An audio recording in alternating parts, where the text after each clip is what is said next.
আমার পিছনে সারি সারি যে সমস্ত গাছগুলো দেখতেছেন এই সবগুলো হচ্ছে তেজপাতা গাছ। এখানে এত তেজপাতা গাছ থাকার কারণ হচ্ছে এটা হচ্ছে বাংলাদেশ মশলা গবেষণা কেন্দ্রের ভিতরে। তো এই তেজপাতা পৃথিবীতে এই তেজপাতার ব্যবহার শুরু হয়েছে কিন্তু আজকে থেকে প্রায় 2-3 হাজার বছর আগে। এবং ওই টাইমে ওই তেজপাতা ব্যবহার হইতো মূলত হচ্ছে বিভিন্ন ঔষধি গুণের কারণে।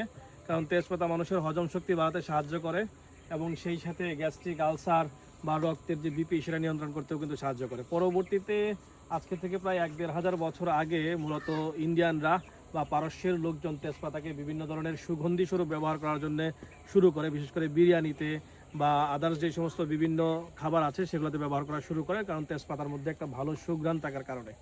বাট তেজপাতা শুরুর দিকে আসলে এটার ব্যবহার শুরু হয় কিন্তু ওষুধি গাছ হিসাবে। তো এই মশলা গবেষণা কেন্দ্রের ভিতরে এখানে সারি সারি তেজপাতা গাছ, এবং যত দিন যাচ্ছে এই তেজপাতার ব্যবহার কিন্তু বাংলাদেশে বাড়তেছে, বরং কমতেছে না। Thank you.